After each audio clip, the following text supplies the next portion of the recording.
come to number 15 of the 18 form qigong sequence. But again, we've got 8 brocades at the beginning, 18 added onto it. So that's 26 moves, 2 forms together. So again, this would be like the 23rd move of 26. It doesn't matter, you can do this in sequence or you can do these segmentally. We do them more into the breathing with a little bit of the movement at the end really. You can spend as long as you like on the movement once you've got the breath.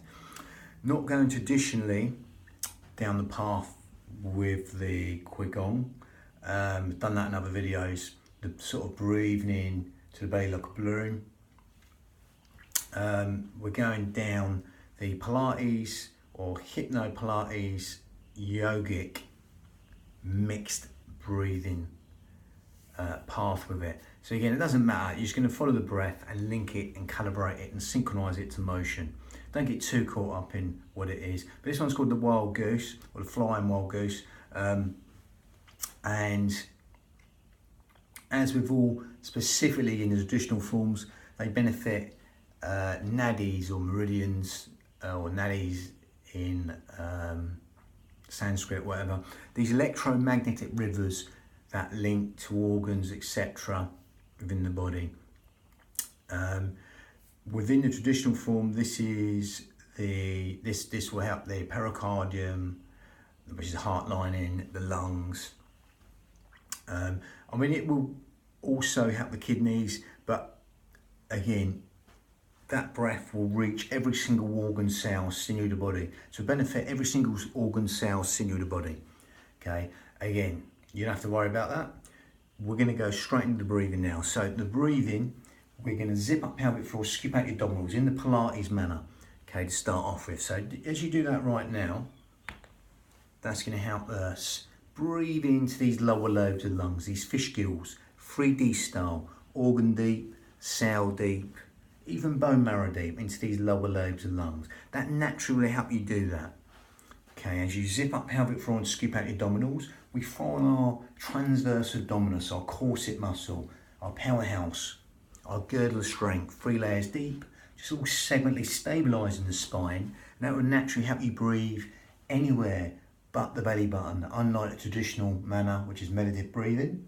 Nothing wrong with that. We're zipping up pelvic floor, scooping out your abdominals.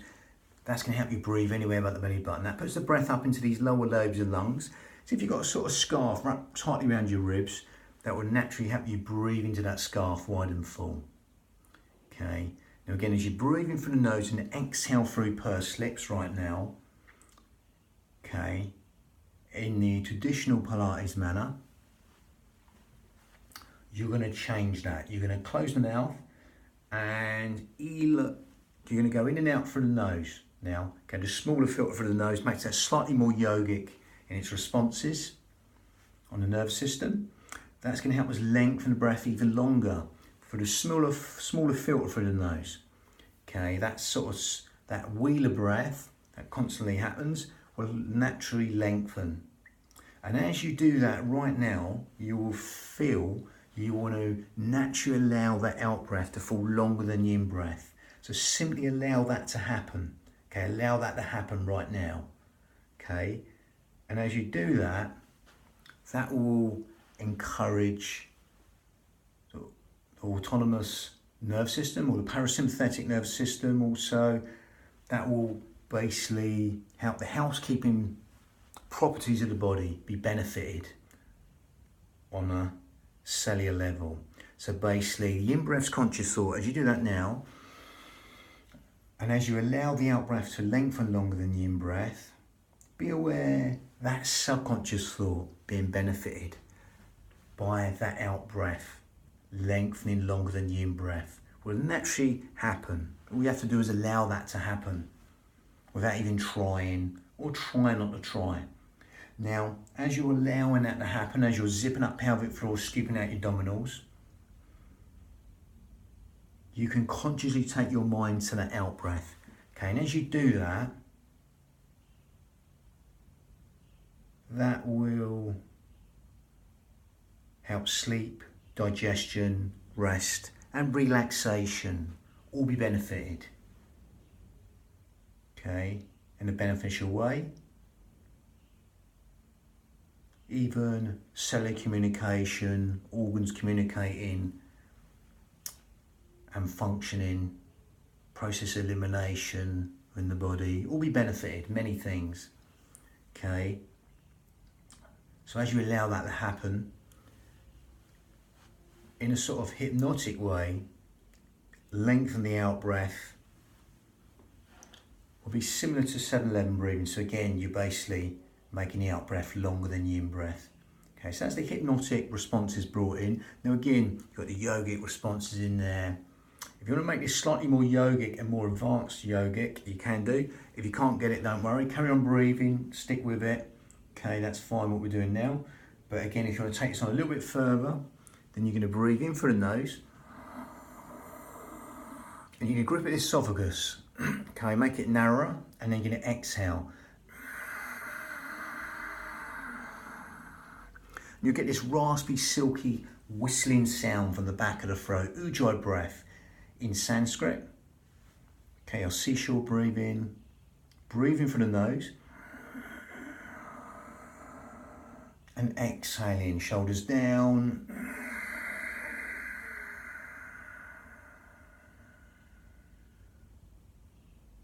Okay, and you'll be aware of the sound of the breath, the feel of the breath as it weaves that tapestry of relaxation in every single organ, cell, sinew of the body. As you do that right now, you'll naturally be aware that it lengthens the breath, that wheeler breath, even longer. You know, that natural wheeler breath in everyday life, that will naturally elongate the breath.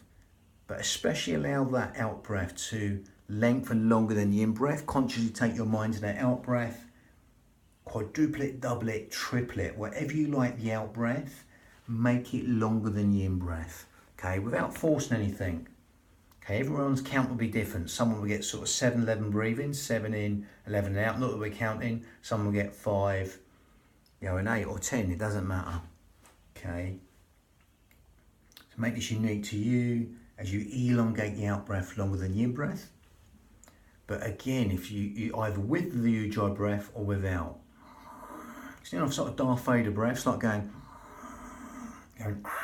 with the mouth shut.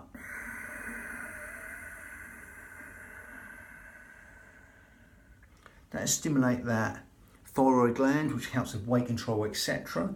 Helps build the heat in the body, helps fan the fire to burn all the toxins in the body, and give that mind something to focus on. It's real sort of natural focusing breath. You do this sometimes in everyday life. We're just overemphasizing it. You're trying to focus your sigh. Gives the mind something to focus on. Breathing through the nose. And exhaling.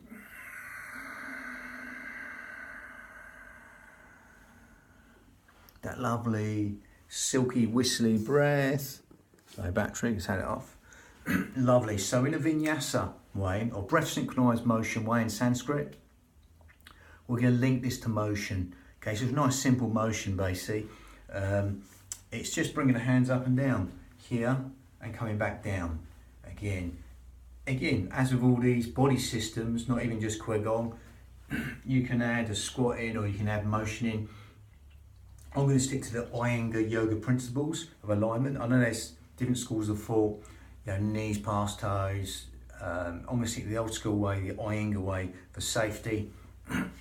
Again, knees in line with toes. So feet slightly wider than hip width apart. You're breathing in and you're coming down to the squat, knees in line with toes, no deeper. Okay, as low as you keep your knees in line with toes, and then tailbone deep. If you do want to go deeper, but no lower than knees in line with toes, you're breathing in, coming up, exhaling down. Hands just gliding down. Watch this, because 90% of us are overactive in the upper traps. Keep them down. Them shoulders. I'm going to go back and demonstrate. Again, only going as deep as you like. Okay, give me a centimetre or a millimetre or a foot. It doesn't matter. It's only as low as comfortable to you. With your knees in line with toes.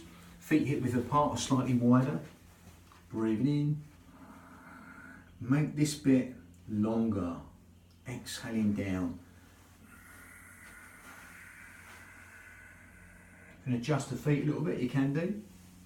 Breathing in, coming up. And exhale down. If it's too much on the back even, you know, you don't have to come down that low.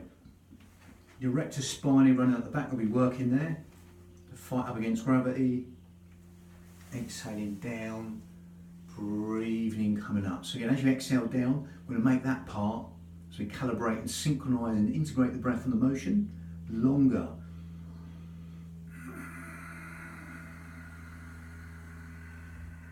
If you get there before, just carry on with the out breath for as long as you like, a bit sharper on the in breath, and elongate the out breath for as long as you like.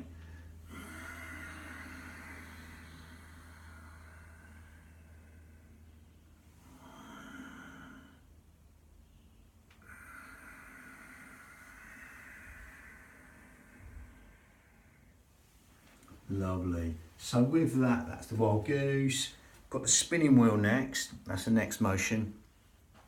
But again, just work with that. Again, if you want to stay static, fine. But again, you know, there's lots of schools of thought. Some say knees past toes. You know, I'm going to stick to this extra safe side with the Iyengar yoga principles in there of alignment. Knees in line with toes. If it's just a centimetre, that's fine. A millimetre or a foot, doesn't matter. Or just stay static. Make these unique to you. It's your union of your mind and body. So only make these as easy or as hard as you want them. Okay, and just work with the breath. And again, there's a lot of information in there, but again, it's not necessary to know that. Only going as deep as you like. Lots of benefits. Just feel the benefits. Again, obviously all the legs are working on the squat there. Keeping the shoulders down. Again, you're just gliding the hands down, even sort of stretching these finger flexors in a sort of dynamic stretch way. They get tight, you know, sort of using computers, phones, whatever. You get very tight, these forearm flexors, finger flexors, etc. So again, allowing that sort of nice dynamic stretch, release, come down. But again, navel towards the spine, zip it up and hollow in. And as you're exhaling down, think tiny waist. Zip up, scoop out your abdominals. Lovely. The spinning wheel next. Bang.